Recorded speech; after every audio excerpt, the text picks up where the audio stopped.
Hey folks, welcome in here to the News 12 Now Desk. Thanks for joining us on this Wednesday, October 25th at, about 10:15 here on Wednesday morning. We are taking a live look right in a second.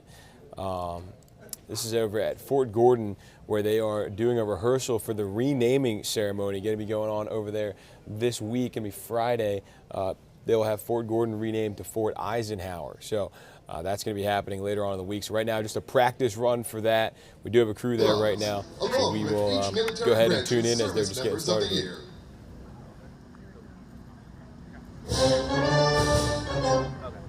Ladies and gentlemen, the ceremony will begin in 5 minutes. Really?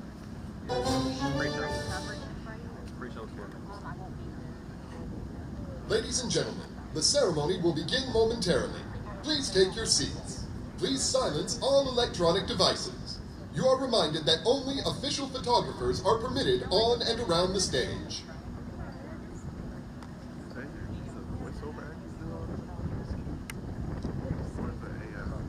Good morning.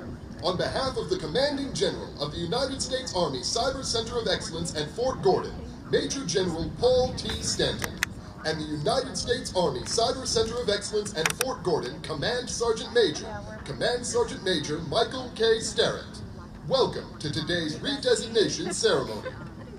Today, we remember and honor one of the most inspirational leaders our country has ever known, as we redesignate this installation as Fort Eisenhower, in honor of General Dwight D. Eisenhower, as he preferred to be called.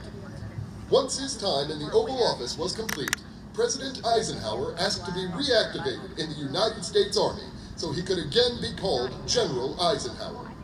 Dwight Eisenhower and George Washington are the only United States presidents to re-enter the armed forces after leaving the office of president. The leadership would like to thank the following groups and individuals for their support to the redesignation ceremony. List complete. Our distinguished guests for today's redesignation ceremony include: list complete.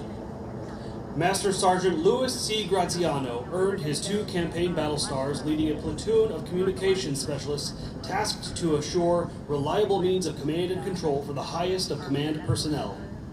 On June 6, 1944, D-Day, Louis boarded a landing ship tank with his men and landed upon the sands of Omaha Beach near the Saint Laurent-Vireville exit, Normandy, France.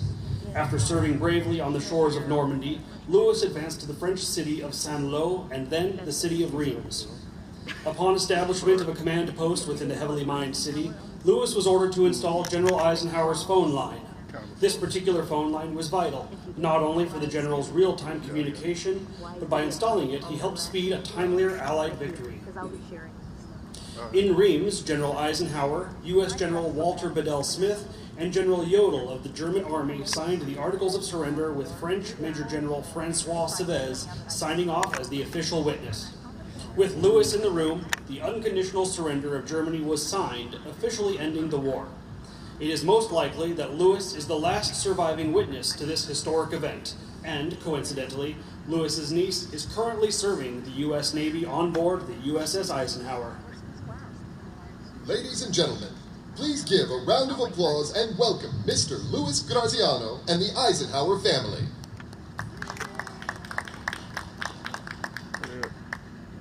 The musical entertainment for today's ceremony is provided by Fort Jackson's 282nd Army Band, under the leadership of Chief Warrant Officer 3, Kevin Pick. Ladies and gentlemen, please stand as you are able for the opening prayer, delivered by the United States Army Cyber Center of Excellence and Fort Gordon Command Chaplain, Chaplain Darren Chester, and remain standing for the arrival of the official party, honors, and the national anthem.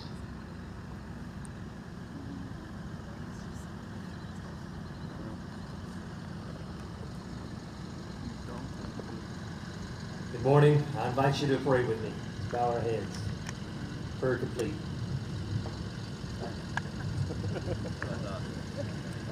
I know you get internet.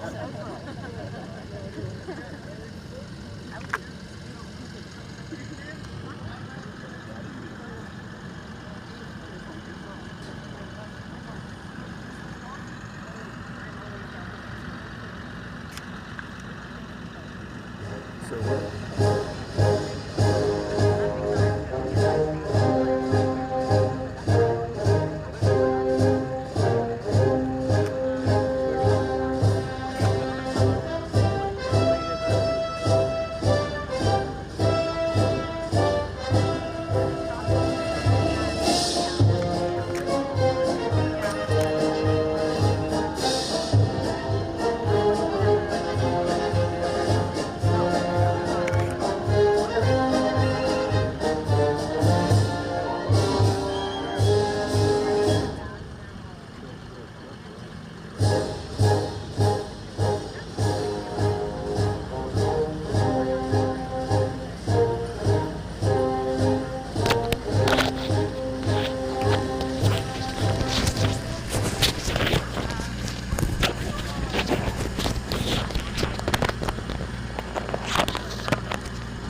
and gentlemen, please be seated.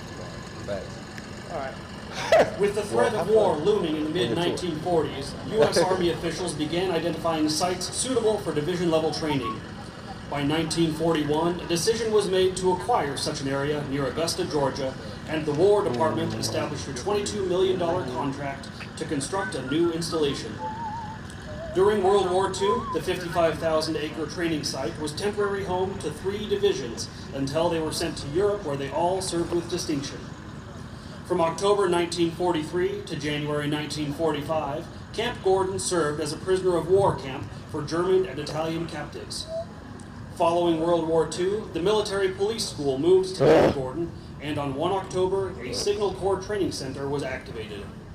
Since that time, Camp Gordon has served as a crucial communications training installation for the U.S. Army Signal Corps.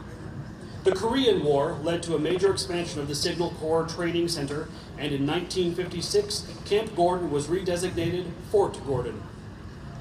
This expansion required the military police school's movement to Fort McClellan, Alabama.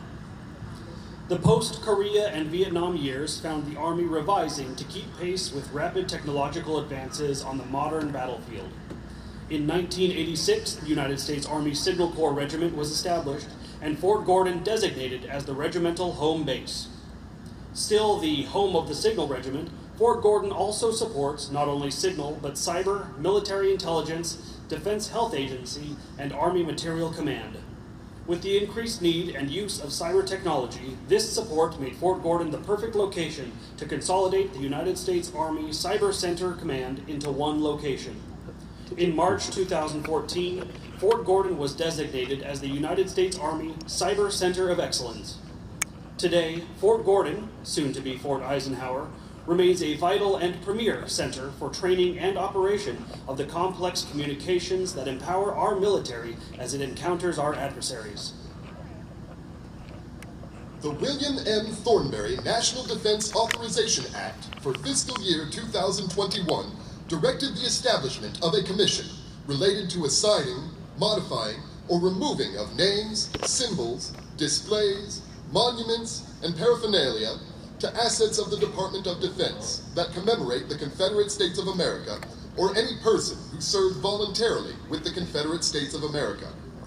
The Naming Commission selected names after soliciting feedback from the stakeholders at Fort Gordon. Nick told me that. They selected names that represent and honor the heroism, sacrifices, and values of the Army. The Central Savannah River area came together to recommend President and General of the Army, Dwight David Eisenhower, for his lasting contributions to the community, soldiers, the Army, and our nation. The Naming Commission concurred. Because it'll be basically just me going over the very soul of a military unit is symbolized in the colors under which it fights, where they record the glories of the past, stand guardian over its present destiny, and ensure inspiration for its future. From the earliest of times, warriors have used a banner or other symbols to identify units and to serve as a rallying point for their troops. So I can't do Regiments right now, were right? assigned a specific color Well, and they number ain't no problem. for ease of identification. I guess I'll circle back. The position of the regiment on the battlefield It can go and the on location of its wonderful. command were But, revealed by the yeah, location it's of its a question banner. for me. If the I'll talk to commander you fell later. in battle, See someone what would rally to the colors and assume the Is position this like of them unit leadership. practicing? Okay. When a unit is deactivated We'll play and it by ear. consigned to Thank you. history, a casing of the colors ceremony is performed. At this time, Colonel Reginald Evans, the United States Army Cyber Center of Excellence and Fort Gordon Garrison Commander, and Command Sergeant Major Aaron Rose, the United States Army Cyber Center of Excellence and Fort Gordon Garrison Command Sergeant Major, will now case the garrison colors, symbolizing the final chapter in Fort Gordon history.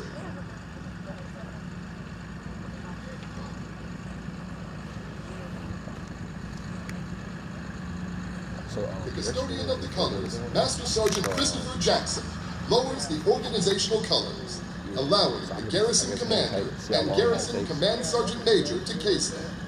This casing signifies retiring the Fort Gordon garrison colors.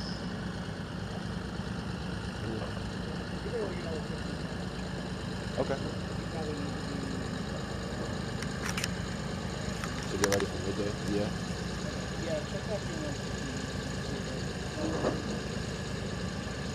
Kill it. Sounds like a plane. He is. I'm gonna call him and make sure this isn't fake news, but allegedly, they already are. At this time, Sergeant Major Richard Littlefield marches forward the Fort Eisenhower garrison colors. Colonel Evans and Command Sergeant Major Rose will uncase the Fort Eisenhower garrison colors, symbolizing the redesignation of this installation. The Fort Eisenhower garrison colors consist of the Installation Management Command distinctive unit insignia and the Fort Eisenhower scroll. These colors represent the pride and spirit of the soldiers and civilians who serve under them, providing sustainment, support services, and base protection, ultimately empowering a high quality of life for those who live, work, and rely on the installation and this community.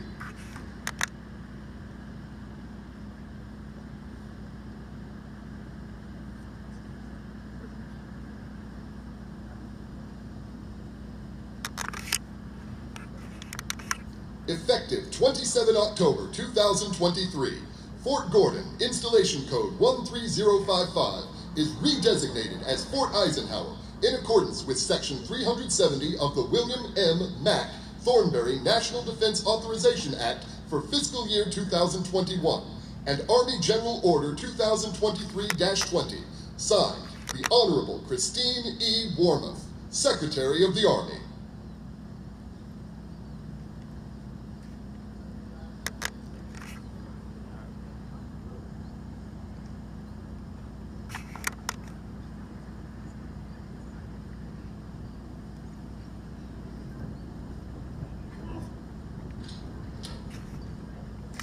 Fort Eisenhower is designated in honor of General Dwight David Eisenhower. General Dwight D. Eisenhower, born on October 14, 1890, in Denison, Texas, to David Jacob Eisenhower and Ida Elizabeth Stover Eisenhower, was the third of his parents' 7 sons.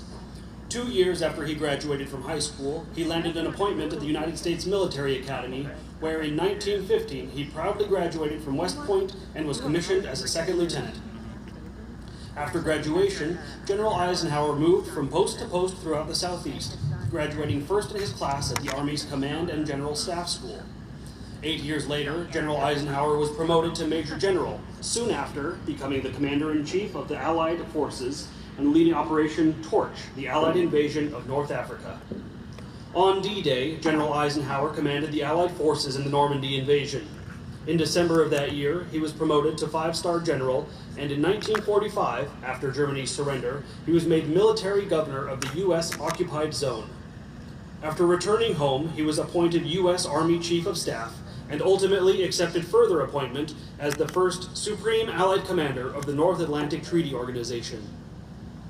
In 1952, General Eisenhower retired from active service and announced his candidacy for the Republican Party nomination. After winning the election by a landslide, Eisenhower was elected the United States 34th President, serving 2 terms. General Eisenhower died on March 28, 1969, at Walter Reed Army Hospital in Washington, D.C., following a long battle from a heart-related illness. Ladies and gentlemen, please join me in welcoming the host for today's ceremony, the Commanding General of the United States Army Cyber Center of Excellence and Fort Eisenhower, Major General Paul T. Stanton.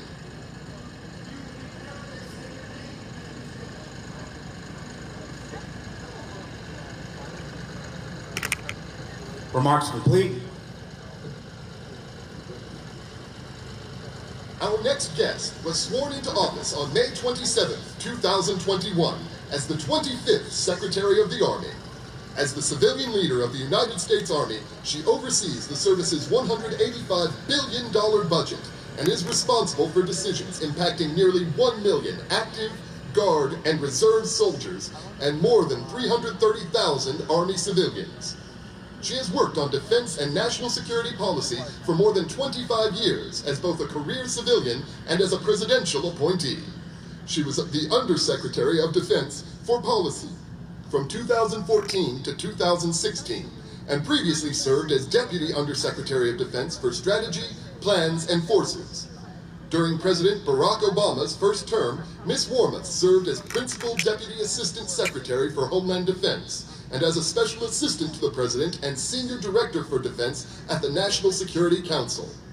Prior to assuming her role, Ms. Wormuth was the Director of the International Defense and Security Center at the RAND Corporation. Ladies and gentlemen, please give a warm welcome to the Honorable Christine E. Wormuth. Remarks complete.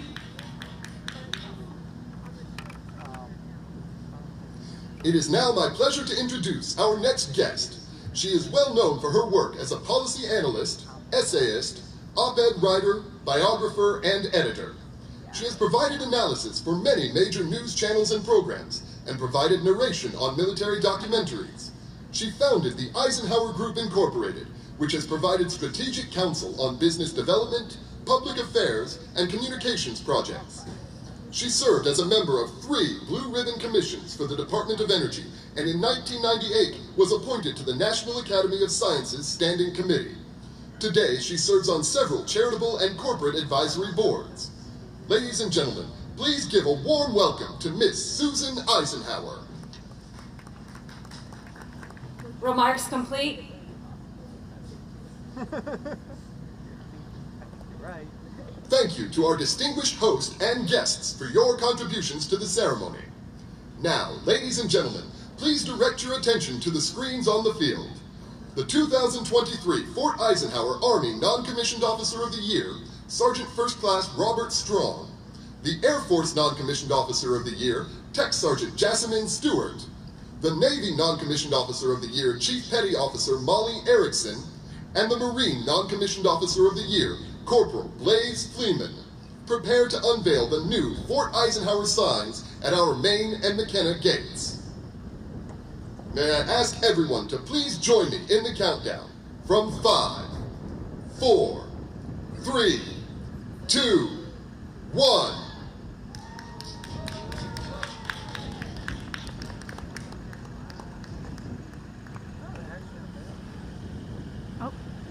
Welcome again to Fort Eisenhower. And now, Miss Wormuth and Miss Eisenhower will join Major General Stanton and Command Sergeant Major Sterrett for the unveiling of the General Dwight D. Eisenhower bust. This bust was created by a talented artist by the name of Elaine Roberts, a native of Holland who studied sculpture in Italy, now lives and owns her own art and design studio in Clearwater, Florida. After today's ceremony, the bust will reside in the Eisenhower Conference and Catering Center until its final location within the new Cyber Center of Excellence campus is completed.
Ladies and gentlemen, as able, please rise and join us in singing the Armed Forces Medley, led by the 282nd Army Band.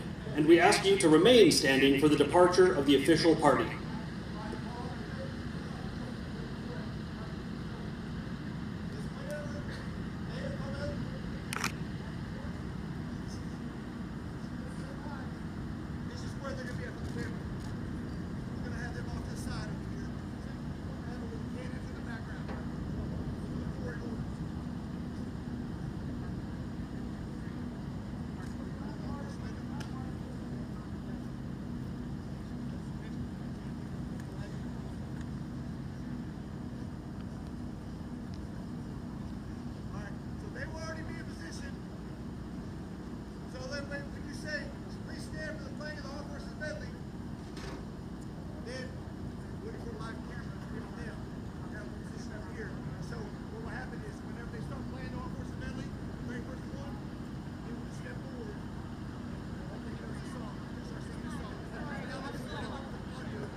Ladies and gentlemen, as able, please rise and join us in singing the Armed Forces Medley, led by the 282nd Army Band, and we ask you to remain standing for the departure of the official party.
On behalf of the United States Army and the Fort Eisenhower Commanding General, Major General Paul T. Stanton, we thank you all for your attendance at today's ceremony, and we express sincere gratitude to all who made this day possible. A replica of the new Fort Eisenhower main gate sign is on display at the installation flagpole for those that would like to take pictures.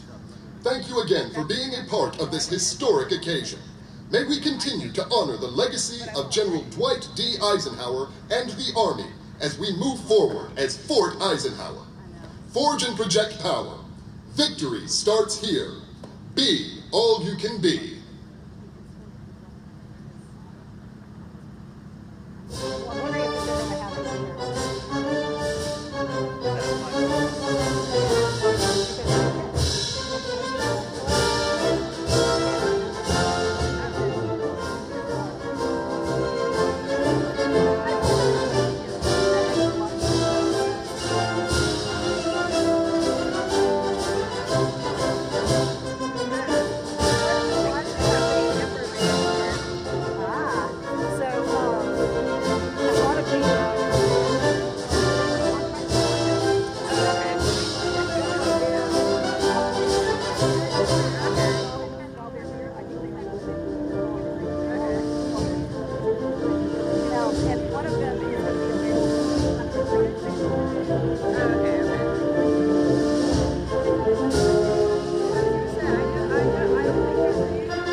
all together. It's a quarter of a mile there and back. It's not bad. You walk all the way up this field. I mean, Ann will probably go with you, but it's all the way up the field, and then you cross the street, and then you walk like into a park on the other side of the street. Okay. Well, yeah. Okay. It like took a minute, but honestly, like the walk is not